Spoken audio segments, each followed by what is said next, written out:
Good morning. Please come in and take your seats.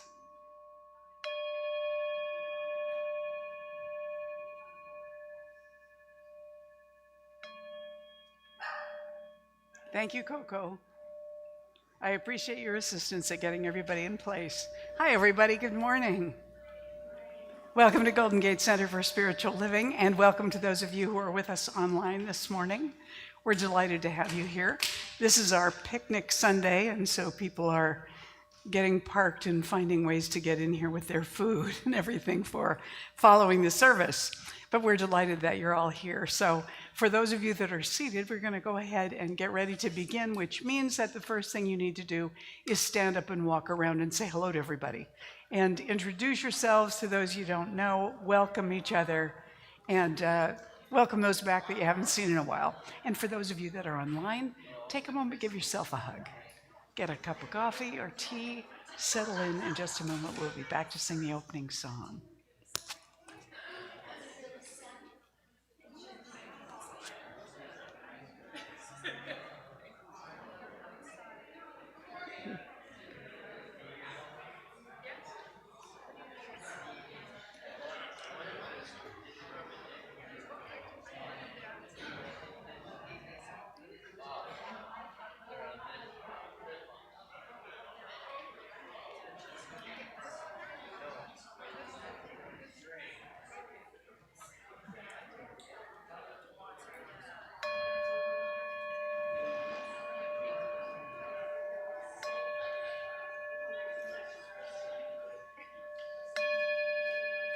All right. Find your seats and settle in.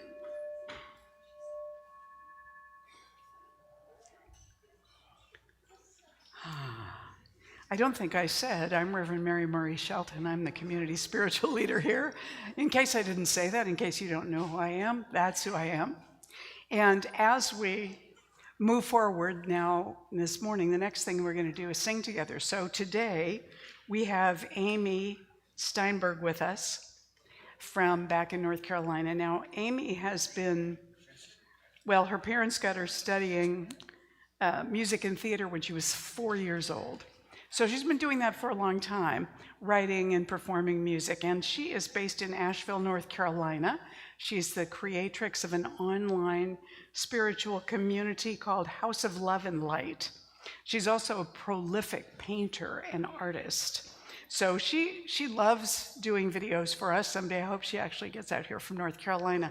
Please stand now, and we are going to join Amy in a simple song that she'll teach us as we go along. You'll see the lyrics on the screen. Good morning. Good morning, Amy. You are divine. This song is one of mine that I wrote when I first became a music director at a Center for Spiritual Living, and it goes like this. It's very simple. I'm going to teach it to you. It's called I Am Divine.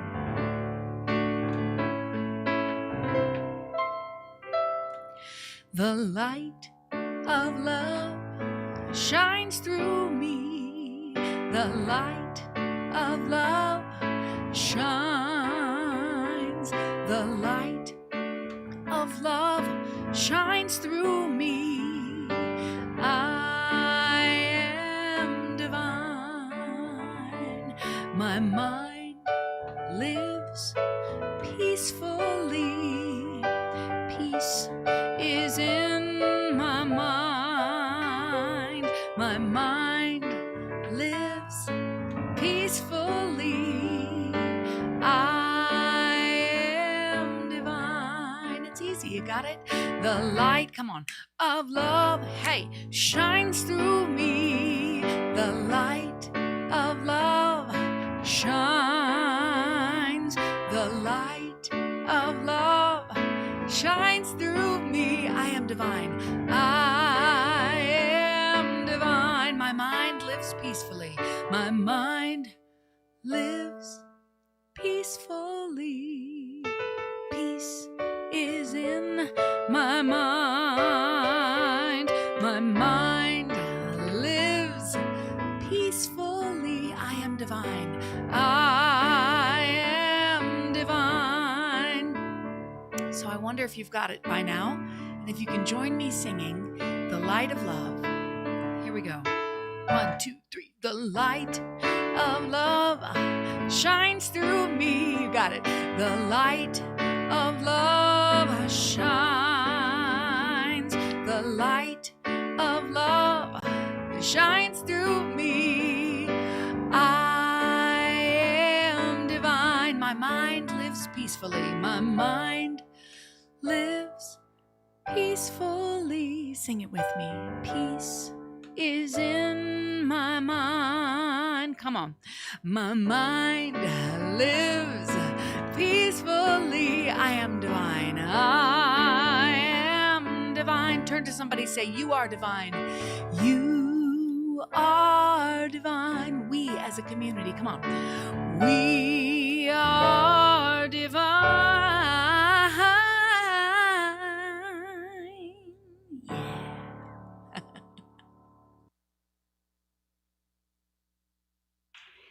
So now that we have greeted one another and sung together, this is our opportunity now to go within and to join in consciousness together in the unseen. Our morning prayer practitioner, Leslie Giannetti, is going to come up to pray us in right now.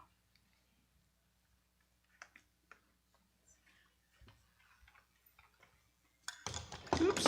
Uh-oh. Recognizing one infinite life, one magnificent all in all. Its vibration is divine love, and it continues to surround the whole world every moment by moment with its creative power and life force. It is always recreating out of itself everything new in every moment, and that each one is a vessel for the wholeness of the infinite life itself, that the divine love at the core of each one has never been affected by conditions. So I speak my word for each one, and I claim an opening in consciousness now for the deep and resonant realization that the light and the divine love within is more powerful than any condition.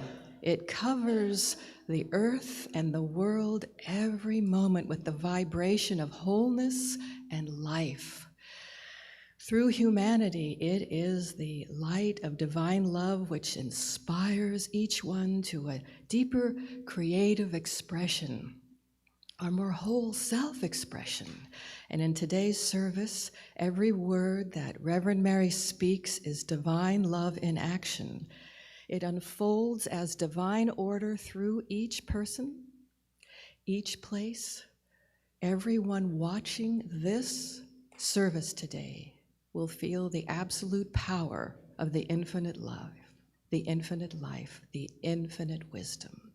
So I give thanksgiving in advance for what will be revealed and demonstrated through each one today. And I release my word to the law of mind, which takes my word and puts it into form for the ideal manifestation. And so it is.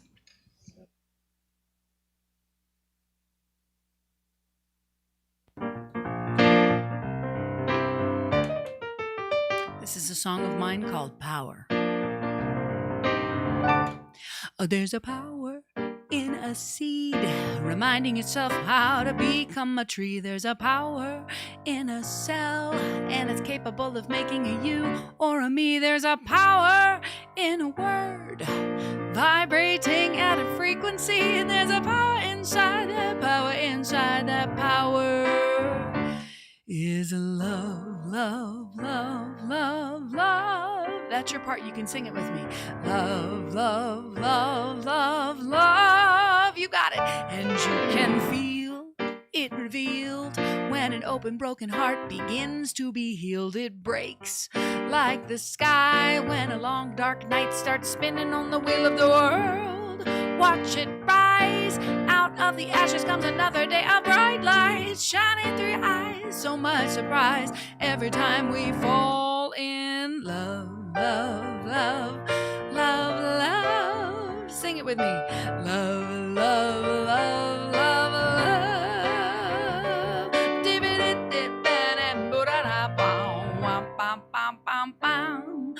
there's a force in the fist, but when unclenched it ceases to exist. It shifts into light. So much freedom releases from the wrist. So insist on bliss, insist on bliss, insist on bliss, insist on bliss, insist on bliss, insist on bliss. Love, love, love, love, love, love, love, love, love, da, da, da. Love, sing it with me one more time. Come on, sing it. Love, love, love, love, love. One more time. Love, love, love, love, love. Oh, there's a power in a seed, reminding itself how to become a tree. There's a power in a cell, capable of making a you or a me. There's a power in a word, love, vibrating at a frequency. And there's a power inside that power, and back of all that power, you know what it is, you know what it is. It's love.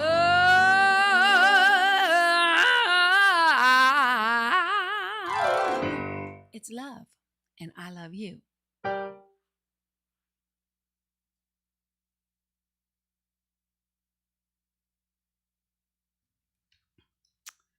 Yeah, that power inside is love.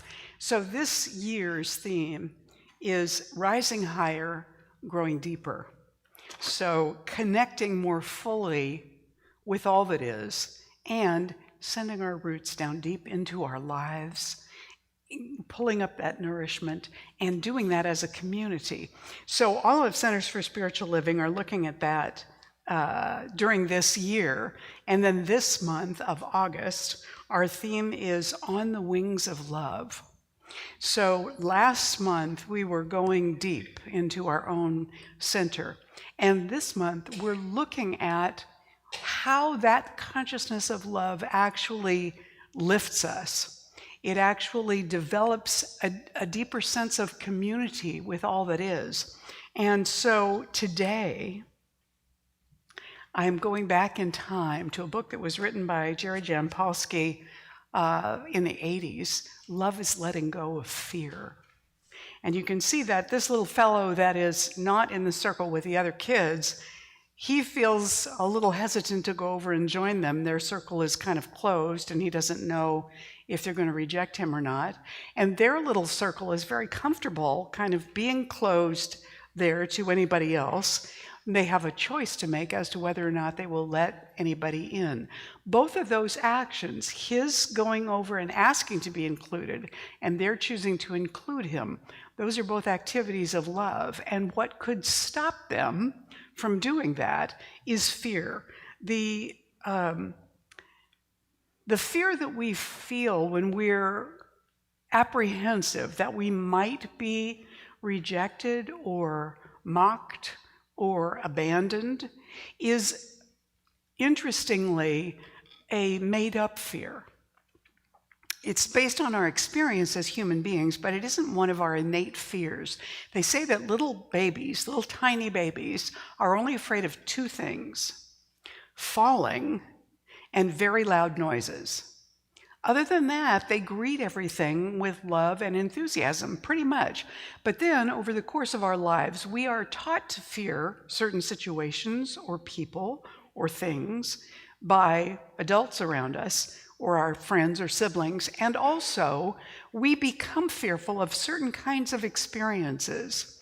We carry that fear with us as kind of past frame of reference into our future experiences. And Deepak Chopra has said, and I'm paraphrasing here, but I may also have the percentage wrong, but it's a very high percentage of the thoughts that we have every day are the same thoughts that we had yesterday. And so that collection that we're carrying forward with us includes our own personal encyclopedia of everything that we think we could possibly be afraid of or annoyed by. And usually if we're annoyed by something, there's some discomfort or fear kind of connection with that as well. So we begin as little kids with this ability to become afraid of things. Little Dylan was helping his mother around the house one evening, and he had by accident left the broom out on the back porch. And his mother was cleaning up the kitchen when she realized that the broom was missing. So she asked Dylan about it, and he told her where it was because he remembered. And so she said, well, please go out and get it. And Dylan told her that he was afraid of the dark and he'd rather get the broom in the morning. His mother smiled kindly at him and she said, Dylan, God is out there too. You don't need to be afraid. So Dylan crept over to the door, tremulously, very quietly opened the door just a little bit and said shakily through the crack, God, if you're out there, please hand me the broom. When we feel afraid, we'll do whatever we feel that we need to do to protect ourselves, and in most cases, while saving face.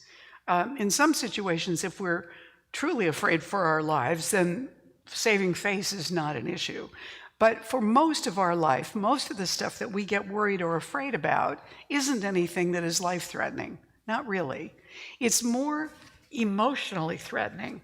We want to make sure that we're not hurt emotionally. And we worry about that almost more than being hurt physically because it happens more easily to us. So we have a tendency to put up our sensitivity and our alert to any sign that somebody might cause us difficulty or discomfort or hurt.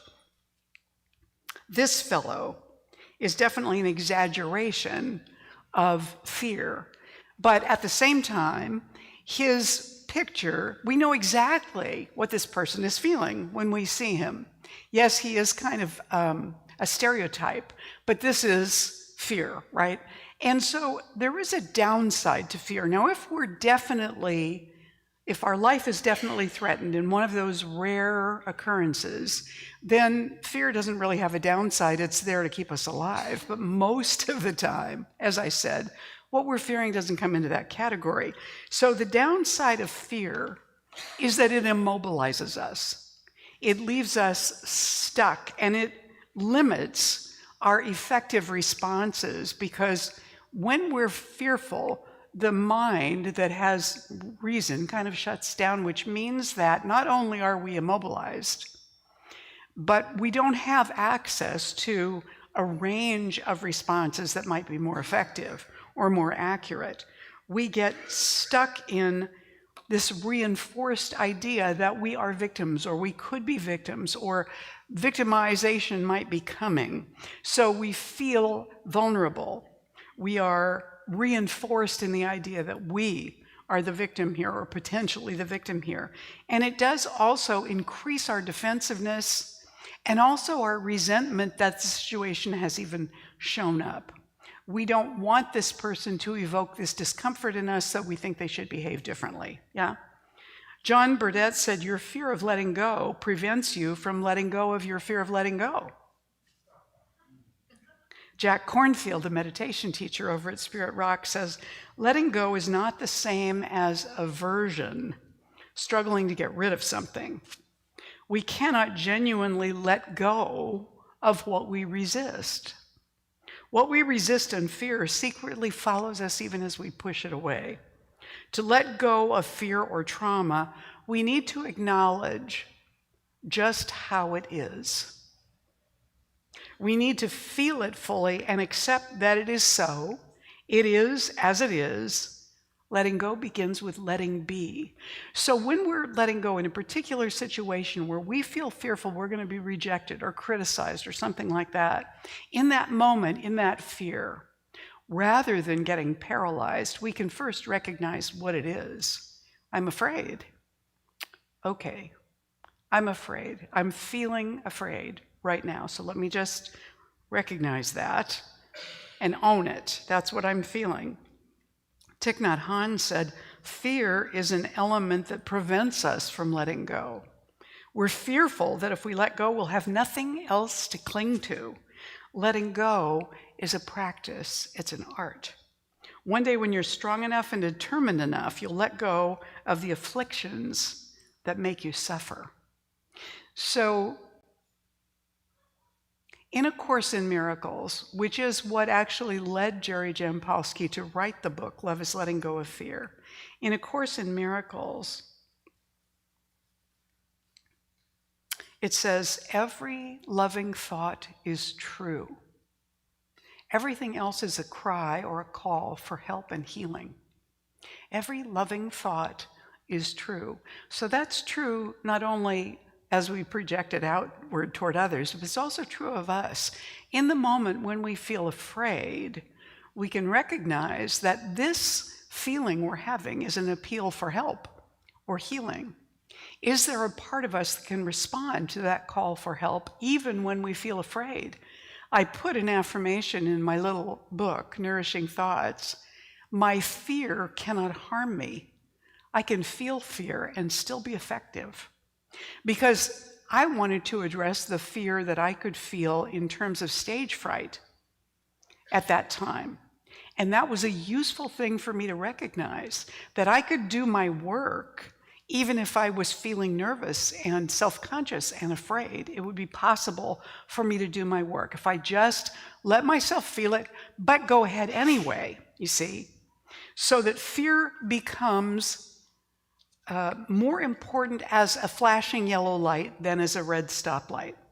Fear lets you know that what's going on here is important to you for some reason. And then if you're feeling fearful, then proceed with caution. Proceed, but proceed with caution. It's not an absolute stop, hard stop.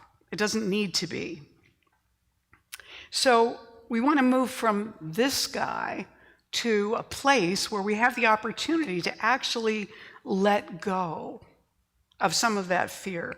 Now, when we reach that crossroads, where we have a choice between moving toward love or moving toward fear, we need to regain an awareness of ourselves. So first, we need to breathe. Just go, okay, I'm holding my breath. Most of us, when we're fearful, we hold our breath. Take a breath, and then choose again. So that choice is not a choice where you say, okay, I don't want to be fearful, I'm not going to be fearful, because that's actually resisting it, which sometimes makes it stronger, unfortunately. What we want to do instead is choose, how am I going to move effectively in this fear? Now, fear can come if you're a parent and your child is injured. You feel fearful, but you need to act. Right? If you're dealing with some kind of an accident or a tragedy that you're in the midst of or that you witness, then the choice is, do I engage and how shall I engage and what would be helpful right now? Jerry Jampolsky tells a story in his book. This is his book. I've had this since 1985. Love is Letting Go of Fear. It's had 2 or 3 other covers since then. This is a story that he tells about judging something, being uncomfortable in a situation, and doing something that allows you to move beyond the negative judgment you have. So he said it had been a particularly busy day. When I started to leave the center, this is the Center for Attitudinal Healing, I think, or maybe it was the medical center, I don't know. When I started to leave the center, there was a young man of about 18 years of age waiting to see me. He had a beard, was untidy in appearance, and smelled like he had not had a bath in weeks. He said he wanted to talk to me. I was tired and anxious to leave and didn't really want to see anyone else who had a problem. He said he'd just arrived after hitchhiking from Virginia, that he had seen me on a national television show and felt guided to meet me. My inner thoughts were quite judgmental. Now imagine this.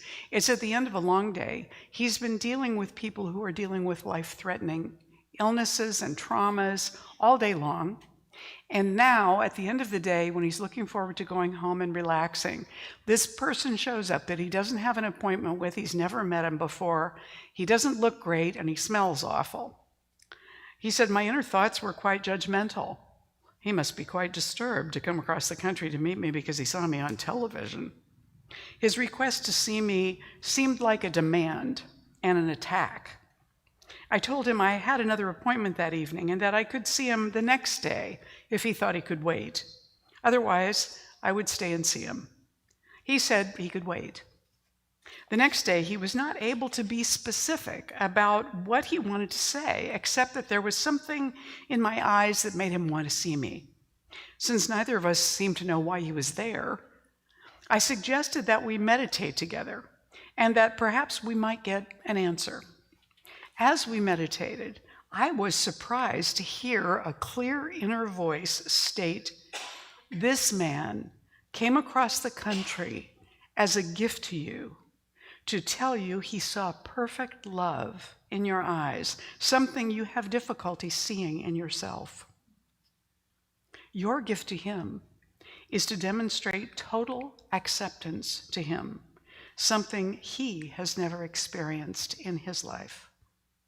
I shared with him what I had heard, and we put our arms around each other. I was amazed to realize that the awful odor I had smelled only a moment before had totally disappeared. Tears came down both of our faces, and a mutual peace and love was experienced that's difficult to describe. A healing had taken place for both of us. Attack thoughts had been replaced by love thoughts. We truly had been teachers and psychotherapists for each other. There didn't seem to be anything more to say or do. We departed in extreme joy. Whatever it was in that moment that gave Jampolsky the idea that they should meditate together and be open to guidance about why they were coming together, whatever the spark was that gave him that idea is what opened the door. It was his willingness to invite them into a meditation that made them available to this. So he knew he was feeling uncomfortable and distressed, but he stopped and made a choice. I don't know if he took a deep breath, he doesn't say he did, but he made a choice, and in that meditation, of course, they both began to be silent and to breathe. It allowed him to hear something deeper than the discomfort he was registering with this fellow. Breathing and making a choice, breathing and being aware that, yes, I feel uncomfortable, and what's the choice in front of me here? What crossroads am I at? If we can just envision this splitting of the arrows in front of us in that moment, get that picture, breathe, okay, what do I choose here? Which way do I go? Jampolsky said, not judging is another way of letting go of fear and experiencing love. When we learn not to judge others and totally accept them and not want to change them, we can simultaneously learn to accept ourselves. And so this was the option. Now, if you're in a situation, of course, that seems abusive or truly dangerous, then you have different options. You can leave. You can remove yourself from the situation. You can call for help or get help somehow. But one of the other lovely things that I think Pema Chodron said, when you feel fearful, one of the best things you can do to move yourself out of that experience is to look for someone to help. Help someone else, because your focus then moves to what you can do for them, and it takes it off of your own discomfort. I've been in situations where I have been apprehensive of what was going to happen, or I've been very uncomfortable with a situation, but because I was the minister, it was my job to be helpful, I stepped into that role in spite of the fact that I had those feelings, and what came forward kind of brought a greater peace to me and to the situation as well. I didn't get rid of how I felt. I had to act along with what I felt, but being of service to somebody else helped to lift that off. Does that make sense? You know, when you're upset because your child is injured or your grandchild is injured and you're with them, what your job is to be a source of support and comfort to them and to help them stay grounded in the moment and let themselves be helped. And so you can't be in the midst of indulging your own fear or upset at that moment, right? Once the child is taken care of and you know they're okay, You can go in the bathroom and fall apart or start shaking or whatever it is that adrenaline has done for you at that point. Joseph Goldstein said, imagine holding on to a hot burning coal. You would not fear letting go of it. In fact, once you noticed that you were holding on, you would probably drop it fairly quickly. But we often do not recognize how we hold on to suffering. It seems to hold on to us. This is our practice, becoming aware of how suffering arises in the mind and of how we become identified with it and learning to let it go. We learn through simple and direct observation, seeing the process over and over again until we understand. I see. What's causing me this continual discomfort is actually my thinking about the situation, not what's actually happening in this moment. In this moment, I'm really okay. I'm just fearful about the next moment, but it isn't even here yet. I am creating the discomfort in advance. I am making a space for it in my inner life right now by choosing, although I'm doing it unconsciously, by choosing to be uncomfortable and fearful when nothing is happening that needs to be uncomfortable or to frighten me. Does it make sense what I'm saying? Yeah. Marion Zimmer Bradley wrote this: you have chosen to do nothing so that none of the things you fear will come upon you.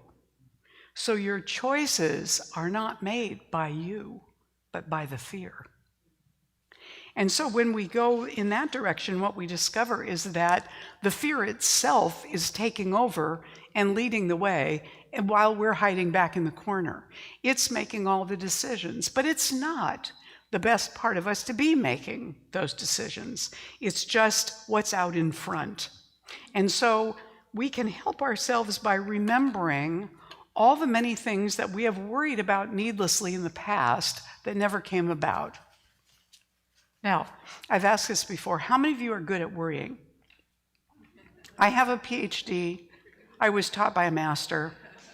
And so I recognize the skill of worrying. Now, the thing about worrying is, the good side of worrying is that if you can do it, then you can also shift the attention from the worry to what you want. You can focus on it because you have already practiced focusing on the worry. So when you shift your point of view, you still have the ability to focus on what you want, what you're choosing instead of that discomfort. Louise Hay, who was, by the way, a religious science minister, in case you didn't know that, she wrote this: you are not a helpless victim of your own thoughts, but rather a master of your mind. What do you need to let go of? Take a deep breath, relax, and say to yourself, I am willing to let go. I release, I let go, I release all tension, I release all fear, I release all anger, I release all guilt, I release all sadness, I let go of all limitations.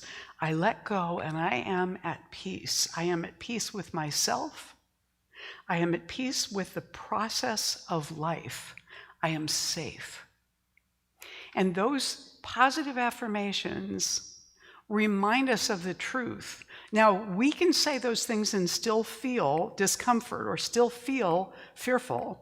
But when we remind ourselves of those things and we allow them, then we can step forward and be effective. And when we step forward and are effective, in spite of the fact that we feel some discomfort or fear, we teach ourselves that fear does not have to be the one driving the car. Fear does not have to steer our direction. Fear can go with us, but it doesn't need to be in charge. So if we can't unplug from it completely, we just take it right along with us. We just don't let it run the show. And this is the advantage of going forward. A Course in Miracles also says, fear is not of the present, but only the past and future, which do not exist. You know, if we're very afraid that we're going to be in pain, that's one kind of pain. When we're actually in pain, usually we're so focused on the discomfort, we're not worried in the moment necessarily about it. We're engaged with the fear. But the fear of pain can be almost worse than pain itself, because it can go on and on and on. Pain usually comes and goes. Mostly, for most of us, it goes.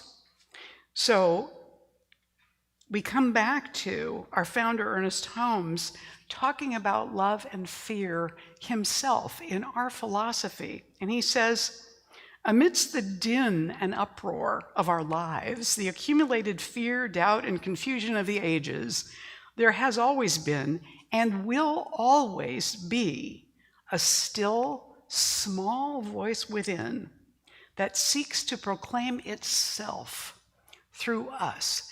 This is the still, small voice that Jampolsky heard when he said, let's meditate together and see what we can find out together. A Course in Miracles itself was a result of two people who were in huge conflict with each other. Psychotherapists at Stanford, I believe they were. And in the psychology department, very traditional, scientific-minded psychology professors, tenured psychology professors. They were always in conflict with each other. One day, the gentleman of the pair said to his companion, a woman, he said, there must be a better way for us to work together than this. And she said, I'll help you find it. And something started to happen to her right away after that. She began to hear dictation in her head. She thought she was losing her mind. And what it said to her is, this is a Course in Miracles. Please take notes. The weird thing about it was she could be writing this down, what she was hearing, and she could get interrupted, and it would stop completely. And as soon as she was finished with the interruption, it would pick up right where it left off, even if it was in the middle of a sentence. Eventually, these two people worked together to transcribe all of this, and they locked it up in a file cabinet in their office. They were terrified for anybody to know this was going on because of their credibility as professors, right? There's a lot more to this story. I won't tell it right now because it'll take up all my time, but A Course in Miracles eventually was published by the Foundation for Inner Peace, and that is what we have today. Jerry Jampolsky, as a psychiatrist, came across this somehow and began to study it. And so when he wrote Love is Letting Go of Fear, he took, I think, 11 or 12 lessons, 12 lessons from A Course in Miracles, and put them into a book to guide people's everyday lives to be more loving and less fearful. And one of the things that A Course in Miracles also says is, teach only love, for that is what you are. So our founder, Ernest Holmes, said, or no, I told you what he said. In 1 John, it says, there is no fear in love, but perfect love casts out fear. Yes, here's the other Ernest one. He says, we know there is a power far greater than we are. There is a love that casts out fear and a faith that overcomes all obstructions. We must permit ourselves through affirmative thinking, as all those affirmations by Louise Hay, we must permit ourselves through affirmative thinking to enter into this power and this love with complete confidence. Now, Jerry Jampolsky also tells one more story that I want to share with you. But first, this is what you are. You are love, beaming out into the world, beaming out without reservation to others. You want to be that because that's what we're here to learn and to teach. And our experience of love, our experience of being love, is not just that we feel warm and fuzzy and embracing. Those are the sensory pieces of it, but we can choose love in our interactions. We can choose kindness, even if we don't feel loving and kind. So love can be our choice of expression, even when we haven't gotten there yet in the moment with what we feel. These two, who are related to me, are beaming love out, which is wonderful. But even if they didn't feel that much love, they could still beam that out through their actions, through their words, through their behaviors. So this is a story about Jerry Jampolsky himself in his role as a psychiatrist. He says the episode took place in 1951 at Stanford Lane Hospital, which was then located in San Francisco. The situation was one in which I felt trapped and immobilized by fear. I was called at 2 a.m. one Sunday morning to see a patient on the locked psychiatric ward who had suddenly gone berserk. The patient, whom I had not seen before, had been admitted the previous afternoon with the diagnosis of acute schizophrenia. About 10 minutes before I saw him, he had removed the wooden molding from around the door. I looked through the small window in the door and saw a man 6 foot 4 inches tall, weighing 280 pounds. If you ever saw Jerry Jampolsky, he wasn't that big. He was running around the room nude, carrying this large piece of wood with nails sticking out, and talking gibberish. I really didn't know what to do. There were 2 male nurses, both of whom seemed scarcely 5 feet tall, who said, "We'll be right behind you, Doc." I didn't find that reassuring. As I continued to look through the window, I began to recognize how scared the patient was. And then it began to trickle into my consciousness how scared I was. All of a sudden, it occurred to me that he and I had a common bond that might allow for unity, namely, that we were both scared. Not knowing what else to do, I yelled through the thick door, "My name is Dr. Jampolsky, and I want to come in and help you, but I'm scared. I'm scared that I might get hurt, and I'm scared that you might get hurt, and I can't help wondering if you aren't scared too." And with this, he stopped the gibberish, turned around and said, "You're goddamn right, I'm scared." I continued to yell to him, telling him how scared I was. And he was yelling back how scared he was. In a sense, we became therapists to each other. As we talked, our fear disappeared and our voices calmed down. He then allowed me to walk in alone, talk with him, and give him some oral medication and leave. This was a very powerful and important learning experience for me. At first, I saw the patient as a potential enemy who was going to hurt me. Parentheses, my past told me that anyone who seemed disturbed and had a club in his hand was dangerous. Close parentheses. I chose not to use the manipulative device of authority, which would only have served the purpose of creating more fear and separation, when I found a common bond in our fearful attitudes and sincerely asked for his help. He joined me. We were then in a position of helping each other. When I saw this patient as my teacher rather than my enemy, he helped me recognize that perhaps we are all equally insane, and that it is only the form of our insanity that is different.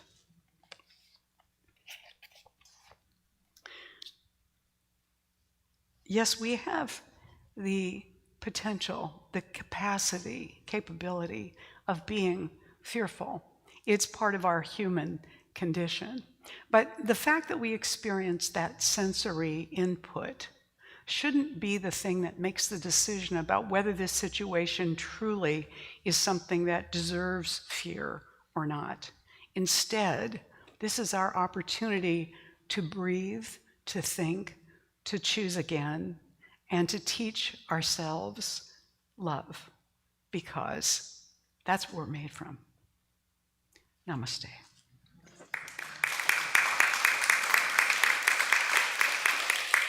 Thank you. So let's anchor this within right now. As we turn within, we recognize that the presence of God is all around us everywhere, and that its essence is love. We are held in a love that is deeper and more real than any emotion the body can experience. This love is infinite, and we are each of us known deeply, thoroughly, intimately well by the infinite, better than we know ourselves. That presence itself has made itself into all there is. Therefore, the mind, the beingness of God is here in me, in us, in this moment, offering us the opportunity to choose again, to see more fully the opportunity to give love, to express as love even when the body isn't feeling that, to allow ourselves to offer kindness, compassion, and to ourselves for our own fearfulness. We open our hearts with generosity and love toward ourselves and others for this day, right now, allowing that kindness to lead the way, allowing it to remind us to breathe, to relax, to welcome one another with love. We give thanks for knowing this and for allowing the creative law now to do that work through and for and around and in and as us, because it is the essence of who and what we are. So we let this prayer go and we open ourselves to the work it does within us now and simply let it be. And together we say, and so it is. Please stand and join me in the morning affirmation.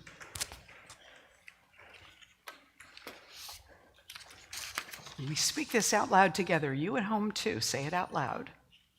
I no longer allow myself to dwell in worry. Instead, I look for blessings and offer kindness in all of my interactions. And so it is. You may be seated. Would the ushers please come forward? This is our sacred giving time. If you're with us online and you'd like to make an offering today, a contribution, please do that. We'd be thrilled and delighted to receive that. Just text the dollar amount you want to give to the number on the screen and then follow the directions.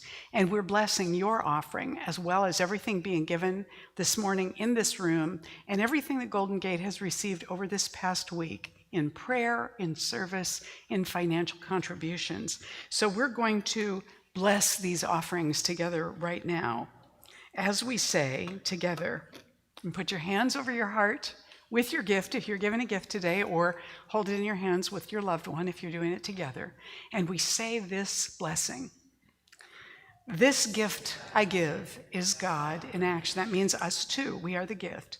This gift I give is God in action. I now send it forth to bless and to prosper. I know that everywhere it goes, it is creating a world living in love, one heart and one thought at a time. And so it is.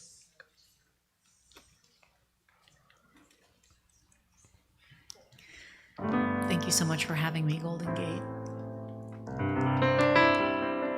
This is a new song from my new one-woman show. It's called Mirror on the Door. There's a mirror on the door to a place where you can go. There's a mirror on the door to you. Take a step inside, you might be surprised at what you find. Take a step inside to you. You'll find the stories and the fantasies. You'll find the brokenness of old and golden dreams. You'll find some sweetness and some inner peace, and you will remember what you believe.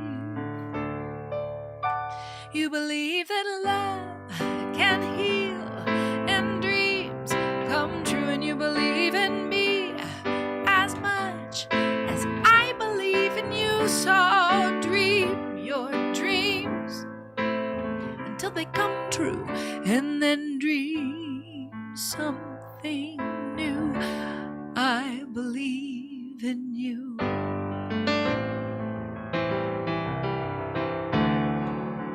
The rooms inside your soul and all the stories that you've told, the rooms inside your soul are true, and every part is whole.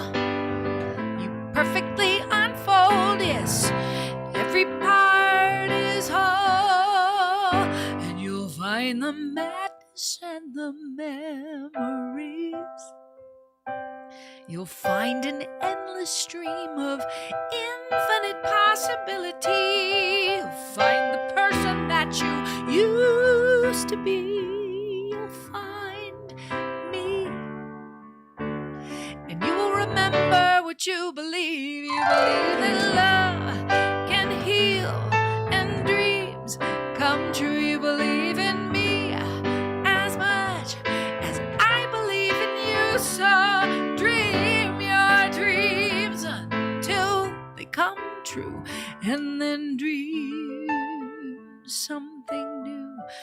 I believe in you. I believe, I believe, I believe. Yeah, that's your part. Sing it with me. I believe, I believe, I believe. Let's do it again. I believe, I believe, I believe, I believe that love can heal, dreams come true. I believe in me as much as I believe in you. So dream your dreams until they come true, and then dream something new. I believe in you. I believe in you, yeah. I believe, I believe, I believe. There's a mirror on the door.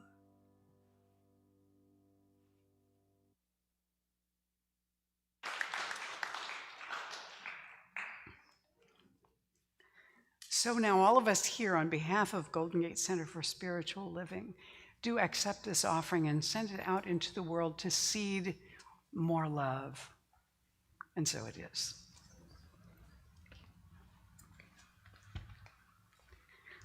All right. If you are with us for the very first time this morning, this table back behind here is just for you. All kinds of handouts and affirmation cards and all kinds of little goodies back there, and our welcome packets. Make sure you get a welcome packet. You can take magazines, handouts, all that other. Make sure you get a welcome packet. Fill out the blue card and give it to Galen, who's waving it around up in the air back there. And ordinarily, when you turn that in, Galen would give you a little book as our gift to you. A thank you for being here today, and also an invitation to come back. But I forgot to bring the extras this morning, and so you'll have to come back next week to get your book. And so I'm going to tell you, if you turn in a blue card today, you just tell her that next week, and you can pick up your book back there. We will bring them so that they're here for us next week. My apologies about that. Also, I want to thank everybody who has been here early to set up and make sure the room and the altar, even though I knocked some of it over, were ready for us, and to get ready for the picnic as well. So let's acknowledge everybody and all of you who brought food today as well. We're grateful for all of that and the food that we're going to eat shortly. And in fact, I think I'll do a blessing for the food before we end the service, so that, you know, when the food's out and you get your food, you don't have to sit there and wait for everybody to have a plate before you can dig in. So we'll do that. The potluck is today. It follows the service.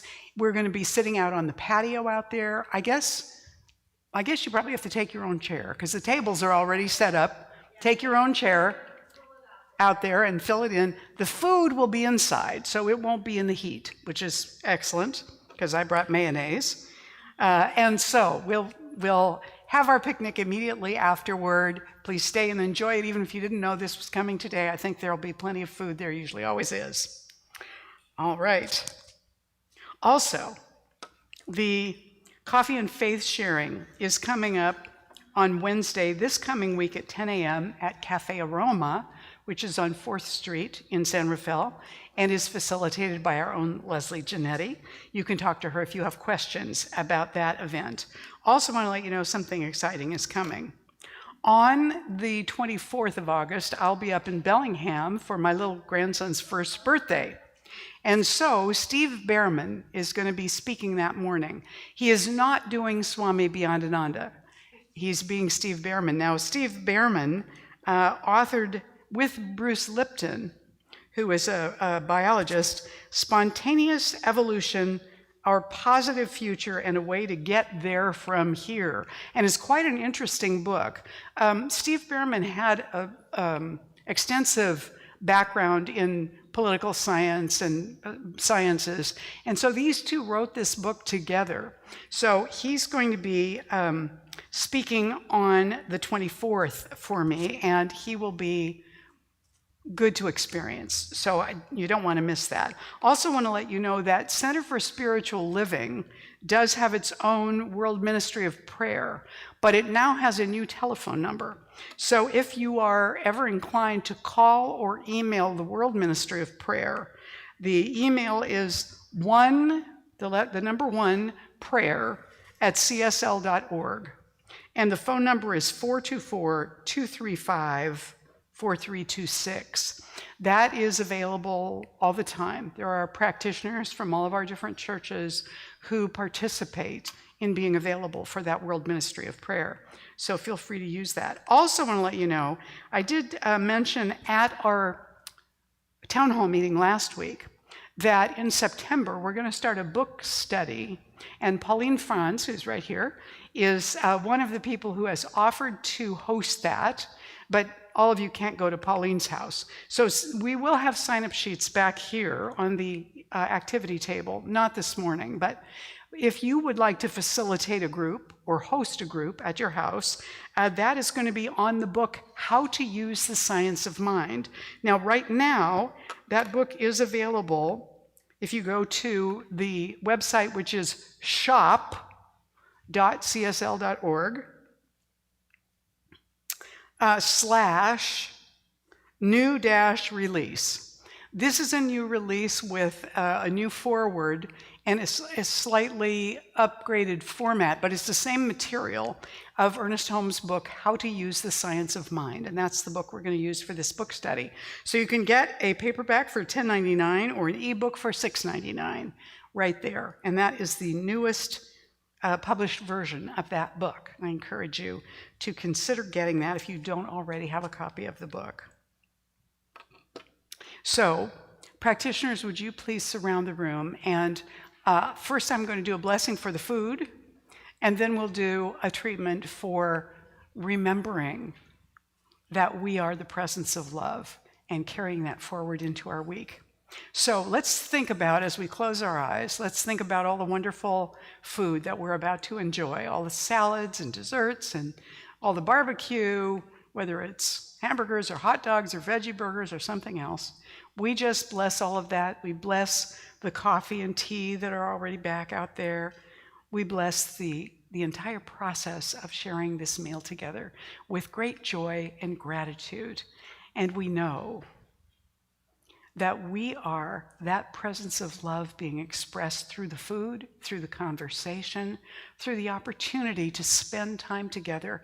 And we let this bring forward a greater sense of love within ourselves, and we carry that love forward into the rest of this day and this week with love and gratitude. We know that we are that, and we're grateful for that right now. And together we say, and so it is. Please stand and join us for the closing blessing and song now. As we say together, I now walk so that whoever walks beside me dwells in the presence of God, and whoever places a hand in mine is lifted, and whoever thinks of me is illumined with God consciousness. For spirit and all people and I are one eternally, and so it is. Oh, Amy, come. There she is.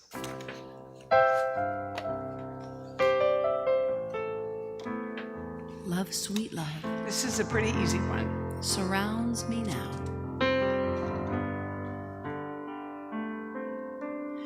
Love, sweet love, surrounds me now. Love, sweet love, comes through. Love, sweet love, surrounds me now.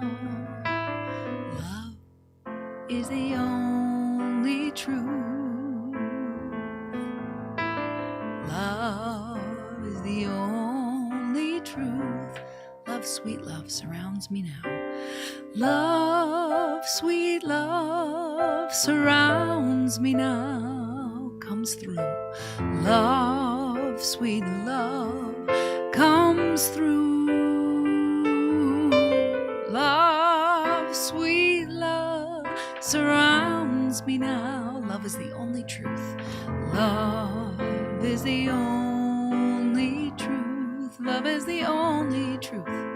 Love is the only truth. Join me singing. Love, sweet love, surrounds me now. Comes through. Love, sweet love, comes through. Surrounds me now. Love, sweet love, surrounds me now. Love is the only truth. Love is the only truth. Love is the only truth. Love is the only truth.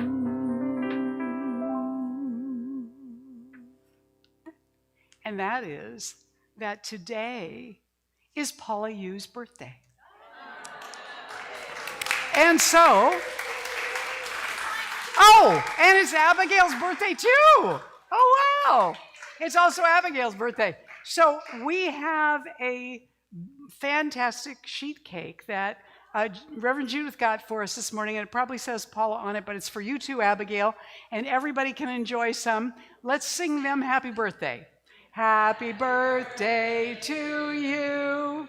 Happy birthday to you.